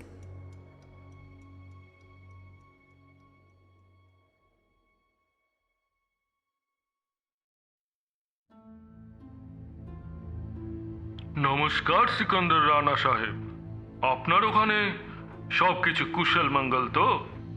আরে খবর তো এখন আপনাদের ডক্টর, তো আপনার গভর্নমেন্ট কি ঠিক করলো? আর খুব সত্যি কথা বলতে কি, আমি আপনার ফোনেরই অপেক্ষা করছিলাম। এটা আমার সৌভাগ্য না দুর্ভাগ্য সেটা এখনই বুঝতে পারছি না। তবে হ্যাঁ, আমার একজন এয়ারফোর্স কমান্ডার আপনার হাতে আছে। তাকে যদি আপনারা ঠিকমতো ফিরিয়ে না দেন, তবে আপনাদের দেশের জন্য খুব একটা সৌভাগ্যজনক কিছু হবে বলে মনে হয় না। এটা আপনার বড় দোষ ডক্টর অংশুমান। আপনার লোক আমার হাতে বন্দি, কোথায় আপনি আমার কাছে নিচু হয়ে আমার পায়ে মাথা রেখে আপনার কমান্ডারের জন্য প্রাণ ভিক্ষা চাইবেন? তা নয়, আপনি আমাকেই হুমকি দিচ্ছেন। আর ডক্টর অংশুমান, এখন পরিস্থিতি অন্যরকম হয়ে গিয়েছে। আপনি যদি আমার দেশের উপর সামান্যতম আক্রমণ করেন, তাহলে ইন্টারন্যাশনালি কিন্তু অনেক প্রশ্নের উত্তর আপনাকে দিতে হবে। আমি তার জন্য প্রস্তুত। আন্তর্জাতিক কোনো চাপের কাছে মাথা নিচু করে আমি আমার কোনো কমান্ডারকে হারাতে চাই না। তার থেকে তো ভালো আপনি আমাদের দাবি মতো আবু কায়েদকে ছেড়ে দিন, আমরা আপনার কমান্ডারকে আপনার হাতে ফিরিয়ে দেব। আবু কায়েদ কোনো আর্মির লোক নয়, সে একটা আন্তর্জাতিক টেররিস্ট অর্গানাইজেশনের চিফ। তাকে ছাড়ার কোনো প্রশ্নই নেই। আর তোমরা আমাদের সময় দিয়েছো রাত 12টা পর্যন্ত, আর আমি তোমাকে সময় দিচ্ছি রাত ঠিক 10টা পর্যন্ত। যদি 10টার সময় সম্পূর্ণ সুস্থ অবস্থায় ক্যাপ্টেন আহুজাকে আমাদের হাতে তুলে না দাও, তাহলে আমি আমার আর্মিকে পাকিস্তান অ্যাটাক করার নির্দেশ দিতে বাধ্য হব। বেশ, তবে তাই হবে। তবে ঠিক রাত 10টার সময় ক্যাপ্টেন আহুজার মাথা ধড়ের কিছুটা অংশ আমরা সেহেরাবাদ বর্ডারে পৌঁছে দেবো। আপনার আর্মি এসে নিয়ে যাবে। কথাটা বলেই আইএসআই চিফ সিকান্দার রানা ফোনটা কেটে দেয়। আর তখনই তার সামনে এসে দাঁড়িয়েছে কায়দার হোসেন। जनाब, वो इंडिया से फोन था, वो लोग अबू कायद को छोड़ने के लिए राजी नहीं है। সিকান্দার রানার কথা শুনে একটাও কথা বলে না কায়দার হোসেন, তবে ওর ঠোঁটে ফুটে ওঠে এক শয়তানের নৃশংস হাসি। এদিকে সিকান্দার রানা ফোনটা কেটে দেওয়ার পরপরই ডক্টর অংশুমান ফোন করেন রুদ্রকে। স্যার, আমরা ক্যাপ্টেন আহুজাকে খুঁজে পেয়ে গেছি। তবে খবর হচ্ছে এখন ওই আন্তর্জাতিক সন্ত্রাসবাদী দলের চিফ কায়দার হোসেন ক্যাপ্টেন আহুজার সঙ্গে দেখা করতে আসছে। আমি কি ভাবছি সেটা কি তুমি বুঝতে পারছো রুদ্র? রুদ্র, স্যার, যেরকম কথা হয়েছিল, আমরা ক্যাপ্টেন আহুজাকে সাথে নিয়ে এখান থেকে বেরিয়ে যাবার চেষ্টা করব। আমাদের শরীরে যতক্ষণ শেষ রক্তবিন্দুটা আছে ততক্ষণ অবধি আমরা হার মানব না। আমি আপনাকে কথা দিচ্ছি। আমি কি ভাবছি সেটা কি তুমি বুঝতে পারছো রুদ্র? রুদ্র, না মানে ক্যাপ্টেন আহুজা। স্যার আমি বুঝতে পেরেছি। আমি কথা দিচ্ছি আমরা এখান থেকে কায়দার হোসেনকে সাথে করে নিয়ে ইন্ডিয়া যাব, অ্যান্ড দ্যাটস আ প্রমিস। তোমাদের ওপর আমার সেই আস্থা আছে রুক্মিণী। All the best. কথাটা শেষ হবার পর ফোনটা ডক্টর অংশুমান কেটে দিলেও রুদ্র অবাক হয়ে রুক্মিণীর দিকে তাকিয়ে থাকে। কি বলছেন ম্যাডাম? এই পরিস্থিতি থেকে কায়দার হোসেনকে নিয়ে বর্ডার পার হওয়া প্রায় অসম্ভব। টার্গেট ফিক্স হয়ে গেছে রুদ্র, আর ফিরে আসার জায়গা নেই। তুমি তৈরি হয়ে নাও, আমাদের এবার আব্দুল সাহেবের বাড়ি যেতে হবে। রুদ্ররা নিজেদের মতো পরিকল্পনা করলেও একটা ছোট্ট ভুল ওদের মাথায় আসে না। সেহেরাবাদ আর্মি ক্যাম্পের চিফ মারা যাবার পর তার ঘাড় থেকে যে সূক্ষ্ম লোহার তারটা খুঁজে পাওয়া যায়, যার সাহায্যে ফারজানা ওরফে রুক্মিণীকে খুন করেছিল, আর তার সাথে সাথেই খোঁজ শুরু হতে জানতে পারা যায় ওদের একজন আর্মি অফিসার সমেত ফারজানা সেখান থেকে পালিয়েছে। তাই ততক্ষণে দিকে দিকে খোঁজ খবরও শুরু হয়ে গেছে। আর সাথে এটাও খবর ছড়িয়ে পড়ে ইন্ডিয়ার ইন্টেলিজেন্সের অফিসাররা হাত গুটিয়ে বসে নেই, তারা পাকিস্তানে ঢুকে পড়েছে।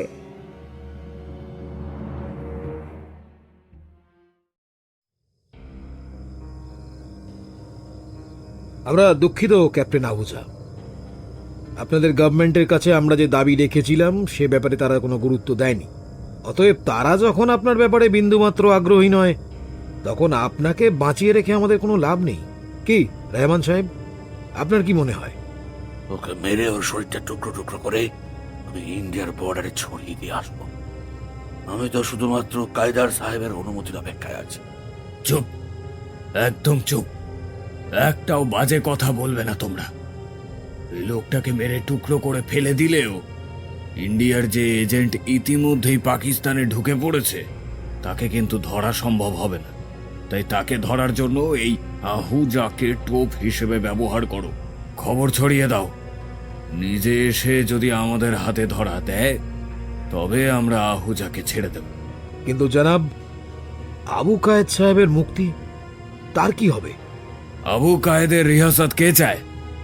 ওকে যদি ইন্ডিয়ার গভর্নমেন্ট ফেরত দেয়ও তাহলে আমি ওকে প্রথমে খুন করব, না হলে আমাকে আমার পথ থেকে সরে যেতে হবে।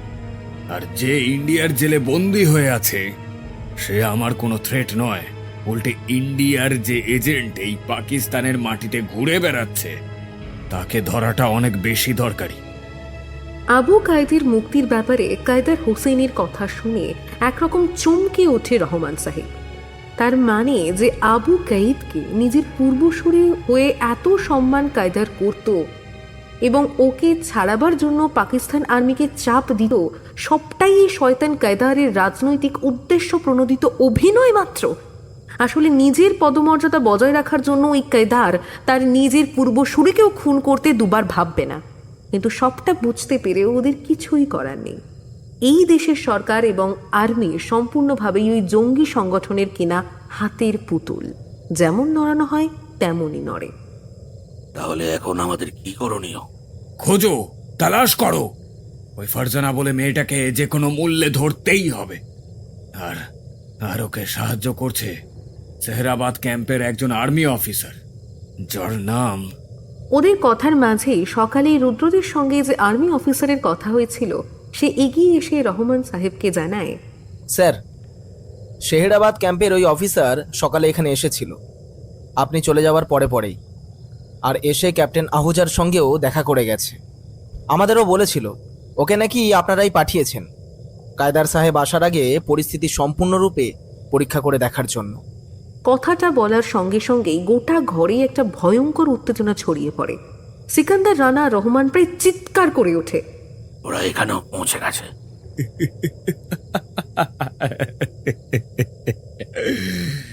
ভালোই তো হয়েছে, আমাদের আর ওই দুজনকে খুঁজতে বাইরে কোথাও যেতে হবে না।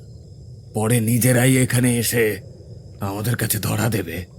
একটা কাজ করো, আহুজাকে এই ঘরের মধ্যে থেকে বের করে ওই বাইরের উঠোনে নিয়ে চলো। লড়াই যখন শুরু হয়েই গেছে তখন আর চূড়া গোপ্তা নয়, একেবারে সামনাসামনি লড়াই হবে। এই খুঁটি থেকে নামিয়ে মাটি দিয়ে টানতে টানতে আহুজাকে বাইরে নিয়ে এসো। দেখি আহুজার ওপর এই ট্রিটমেন্ট হতে দেখে ওরা কতক্ষণ আস্তিনের ভেতরে লুকিয়ে থাকতে পারে। তার আর কোনো দরকার নেই কায়দার। আর তুই ঠিকই বলেছিস, চোরা গোপ্তাই লড়াই স্বাধীনতার পর থেকেই চলছে। এবার লড়াইটা সামনাসামনি হোক, দেখা যাক কার বুকের ভিতর তার দেশের প্রতি শ্রদ্ধা বেশি আছে। আরে আয় আয়, তোদের মতো ভারতীয় টিকটিকির জন্যই তো আমরা এখানে অপেক্ষা করছি, যাতে করে তোরা এলে তোদের বুটের নিচে পিষে মারতে পারি। এটাই তো তোদের ভুল। হ্যাঁ, এই দেশটা তোদের, তবু এখানে তোরা মাটির তলায় গর্তের ভিতরে লুকিয়ে বসে রয়েছিস, আর আমরা সেখানে এসে তোদের গর্ত থেকে টেনে বের করে নিকেশ করছি। তোদের যদি ক্ষমতা থাকে তাহলে প্রকাশ্য দিবালোকে আমাদের দেশে এসে দেখিস। তোর হিসাব তো পরে হবে, আগে বল তোর ওই মেহবুবাটা কোথায়? সেটাকে কোথায় লুকিয়ে রেখে এলি? শুনেছি সেহরাবাদের বেস ক্যাম্পের চিফের নাকি মেয়েটাকে খুব মনে ধরেছিল। আগে মেয়েটাকে একবার দেখা তো, দেখি তো সে কোন জান্নাতের হুর। তোর সাথে আমার অনেকবার দেখা হবে কায়দার, তার কারণ তুই আমার সঙ্গে ইন্ডিয়া যাচ্ছিস, আর সেখানে তোর বাকি জীবনটা তোকে জেলেই পচে কাটাতে হবে। তবে তার আগে তোর বাকি দলের ব্যবস্থা করি। তোরা চুপ করে কি শুনছিস? এখন শেষ করে দে এই দুটোকে। নিজের আর্মি অফিসারদের প্রতি রহমান নির্দেশ দেওয়ার সাথে সাথেই নিমেষে গর্জে ওঠে রুক্মিণী আর রুদ্রর হাতে থাকা AK-47 রাইফেল। পাকিস্তান আর্মির থেকে পরিষ্কার করবার অছিলায় সেগুলো নিয়ে আব্দুল সাহেব সেগুলোর সমস্ত রেখে দিয়েছিল রুদ্র আর রুক্মিণীর জন্য। ঘরের দুই দিক থেকে রুদ্র আর রুক্মিণী গুলি চালাতে শুরু করলে ওখানকার আর্মি অফিসাররা একেবারে দিশাহারা হয়ে পড়ে। আর তারই মধ্যে কায়দার হোসেন পালিয়ে যাবার চেষ্টা করলে রুক্মিণী বলে ওঠে, রুদ্র তুমি এদের সামলাও, আমি কায়দারকে দেখছি। রুদ্র ঘাড় নেড়ে সম্মতি জানিয়ে একবার সিংহের মতো ঝাঁপিয়ে পড়ে সিকান্দার রানা আর রহমান সাহেবের উপর। রুদ্রর প্রচন্ড জোরে নেমে আসা দুটো ঘুষি ওদের দুজনের চোয়ালে পড়তেই ওরা ছিটকে গিয়ে পড়ে ঘরের দুপাশে। ওদিকে ঘরের অন্যদিকে রুক্মিণীর ক্যারাটের প্রচন্ড প্রহারে কায়দার তখন প্রায় ধরাশায়ী। কিন্তু আসল সমস্যা হলো ক্যাপ্টেন আহুজা আর এই কায়দারকে নিয়ে ওদের দুজনের পক্ষে এখান থেকে বেরিয়ে বর্ডার অবধি পৌঁছানো প্রায় অসম্ভব। চোখের ইশারায় রুদ্রকে কায়দারের কাঁধে তুলতে বলে রুক্মিণী ক্যাপ্টেন আহুজাকে বন্ধন মুক্ত করে ধীরে ধীরে মাটির ওপর নামিয়ে নিয়ে আসে। রুদ্র, এবার কি? এখান থেকে যে করে হোক আমাদেরকে বেরোতে হবে। ম্যাডাম, ডক্টর অংশুমানের সঙ্গে আমার কথা হয়েছে। উনি 5 মিনিটের মধ্যে এয়ারফোর্স সাপোর্ট পাঠাচ্ছেন।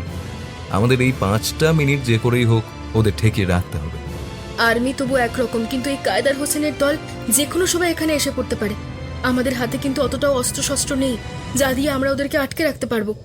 ম্যাডাম, এই 5টা মিনিট আমাদের ওদের যে করেই হোক ঠেকিয়ে রাখতে হবে। আসুন আমরা ধীরে ধীরে এই ঘরটার বাইরে বেরিয়ে আসি, যাতে করে আমাদের আর্মি এসে পৌঁছালে আমাদের এয়ার লিফট করতে পারে। হ্যাঁ চলো। ক্যাপ্টেন আহুজাকে ওনার ইউনিফর্ম পরিয়ে কোনো মতে ধরে ধরে বাইরে নিয়ে আসে রুক্মিণী। আর তখনই কেদারকে পিঠে ফেলে এসে পৌঁছয় রুদ্র। আর এসেই দেখে রুক্মিণী বিস্ময় ভরা চোখে বাইরের দিকে তাকিয়ে রয়েছে। আর তখনই ওই বাড়ির বড় গেট দিয়ে সেই পাকিস্তানের জঙ্গি সংগঠনের পতাকা লাগানো একটা বিরাট বড় গাড়ি ভেতরের উঠোনে ঢুকে আসে, যেখানে অন্তত পক্ষে 100 জন শয়তান জঙ্গি রয়েছে। আর ওদের পক্ষে হাতে রয়েছে আধুনিক আগ্নেয়াস্ত্র। এই পরিস্থিতিতে কি করা সম্ভব যখন কিছুই মাথায় আসে না, রুক্মিণী আর রুদ্ররা তখনই দেখে একটা গাড়ি স্টার্ট দেওয়ার শব্দ। বাড়িটার উঠোনের পাশে আর্মি ক্যাম্পের যতগুলো গাড়ি দাঁড়িয়েছিল তার ভেতর একটা হেডলাইটগুলো নিজে নিজেই জ্বলে ওঠে। আর গাড়ি স্টার্ট নেওয়ার জন্য একটু যেন নড়েও ওঠে। ব্যাপারটা কি হচ্ছে বুঝে ওঠার আগেই গাড়িটা নিজের গতি বাড়িয়ে সজোরে গিয়ে ধাক্কা মারে জঙ্গি সংগঠনের ওই বড় ভ্যানটায়। আর সঙ্গে সঙ্গেই ভয়ঙ্কর বিস্ফোরণে কেঁপে ওঠে পুরো এলাকা। ওদের বুঝতে অসুবিধা হয় না, গাড়িটার প্রচুর পরিমাণে বিস্ফোরক পদার্থ আগে থেকেই মজুত করা ছিল। আর ড্রাইভারের সিটে বসা লোকটাকে কেউ দেখতে না পেলেও সে রুক্মিণীর চোখ এড়িয়ে যেতে পারে না। নিজের মৃত্যু নিশ্চিত জেনেও সে সরাসরি ওই বিস্ফোরক বোঝাই গাড়িটা নিয়ে সজোরে ধাক্কা মারে জঙ্গি সংগঠনের গাড়িটায়। ভয়ঙ্কর বিস্ফোরণে সেই জঙ্গিদের দেহগুলো এদিক ওদিক ছিটকে পড়ে। জানো রুদ্র, ওই লোকটা আমাকে সত্যিই বলেছিল ও সত্যি ইসলামকে বিশ্বাস করে। আমাদের হয়তো ওই অপারেশনটার জন্য ওকে মরুভূমির মধ্যে ফেলে রেখে আসতে হয়েছিল, কিন্তু সেখান থেকে ফিরে এসেও আমাদের প্রাণে বাঁচিয়ে দিয়ে গেল। ওটা কে ছিল ম্যাডাম? বুঝতে পারলে না? রাতের অন্ধকারে তুমি হয়তো ওর মুখটা ভালো করে দেখোনি, তাই চিনতে পারলে না। কিন্তু আমি ওকে অল্পক্ষণের জন্য হলেও খুব কাছ থেকে দেখেছিলাম। তাই আমার মনে হয়েছিল এই দেশে এই মানুষটা সত্যিই ধর্মপ্রাণ এবং প্রকৃত মনুষ্যত্বের অধিকারী। আর সেই শেষ বেলায় নিজের প্রাণটা দিয়ে আমাদের প্রাণ বাঁচিয়ে সেটা আবার প্রমাণ করে গেল। এবার তুমি দেখো আমাদের এয়ারফোর্স কত দূরে সব পৌঁছলো। সেরাবাদ বর্ডার দিয়ে ওরা পাকিস্তানের সীমানায় ঢুকে গেছে 5 মিনিট হলো, আর বড় জোর কয়েক সেকেন্ড। তবে আর কি, তুমি তোমার লোকেশন ওদের জানিয়ে দাও। রুক্মিণীর কথা শুনে রুদ্রর পকেট থেকে একটা তেরঙ্গা স্মোক বোম বের করে সেটা জ্বালিয়ে ওপরে তুলে ধরতেই পাকিস্তানের জুলাবাদের আকাশে উজ্জ্বল আলোয় ভারতীয় তেরঙ্গা ফুটে ওঠে। আর সেই নির্দেশ মতো ইন্ডিয়ান এয়ারফোর্সের একটা হেলিকপ্টার এগিয়ে চলল নির্দিষ্ট লক্ষ্যের উদ্দেশ্যে। আর তাকে এয়ারফোর্সের প্রোটেকশন দেওয়ার জন্য দুপাশ থেকে পিছনে 3টে এয়ার বম্বিং জেট প্লেন। 3, 2, 1, 0। অচৈতন্য কায়দারের দেহটাকে যখন হেলিকপ্টারের মাটিতে রুদ্র ছুঁড়ে ফেলে, তখন যেন ওর একটু হলেও সংজ্ঞা ফিরেছে। চারপাশে কি ঘটে চলেছে বোঝার জন্য চোখটা খুলতে গেলে সঙ্গে সঙ্গেই কায়দার অনুভব করে ওর মাথার পিছনে একটা সজোরে কিছুর বাড়ির আঘাত এসে আছড়ে পড়ে। মাথাটা একবারের জন্য নড়ে উঠেই আবার শান্ত হয়ে যায়। আর রুক্মিণীর চোখের ইশারায় রুদ্রকে বলে ডক্টর অংশুমানকে একবার ফোন করার জন্য। Hello sir. রুদ্র, তোমরা ঠিক আছো তো? মিশনের কি অবস্থা? আর আহুজা? স্যার, এই নিন কথা বলুন। রুদ্র ওর কান থেকে হেডফোনটা খুলে ক্যাপ্টেন আহুজার মুখের কাছে ধরলে খুব কষ্ট করে হলেও ক্যাপ্টেন আহুজা যা বলেন, I am fit and fine, sir. Ready to fly my jet. Jai Hind. আর কায়দার, সেটাকে কি ধরতে পেরেছো? ডক্টর অংশুমানের কথা শুনে রুদ্র একবার কায়দারের দিকে তাকিয়ে দেখে। ওর মাথাটা ঠিক ক্যাপ্টেন আহুজার পায়ের কাছে। আর সেটা দেখেই একবার মৃদু হেসে বলে ওঠে, সে এখন ভারত মায়ের বীর সন্তানের পায়ের কাছে মাথা রেখে ঘুমিয়ে আছে স্যার। এখন ঘুমো, একেবারে সেই ঘরে পৌঁছে ওর ঘুম ভাঙাবো। We are proud of you my son. Sir, আপনি তো জানেনই আমার বাবাই একই জায়গায় এসে শুধুমাত্র সেই সময়কার সরকারের গাফিলতিতে প্রাণ দিতে বাধ্য হয়েছিলেন। তাই আমাদের সব থেকে বড় সৌভাগ্য এখন আমরা আপনার মতো একজন লিডার পেয়েছি, যিনি সব সময় আমাদের বাবা এবং মায়ের মতো আগলে রেখেছেন। Thank you very much sir. রুক্মিণীর কথা শুনে ডক্টর অংশুমান চুপ করে কিছু একটা ভাবেন, তারপর বলেন, আমি তোমার কথা বুঝতে পেরেছি রুক্মিণী। দাঁড়াও, আমি তোমার কলটা তোমার মায়ের ফোনে কানেক্ট করাচ্ছি। কিন্তু মনে রেখো, 30 সেকেন্ডের বেশি যেন কথা না হয়। Yes sir. দুবার রিং হতেই ফোনটা রিসিভ করে রুক্মিণীর মা। হ্যালো, কে বলছেন? মা, আমি রুক্মিণী বলছি। আমি একদম ঠিক আছি। আমরা এক্ষুনি ইন্ডিয়া পৌঁছবো। আর তোমায় বলেছিলাম না, এখন এখানে আর কোনো অশান্তি নেই, আমরা সবাই একদম ঠিক আছি।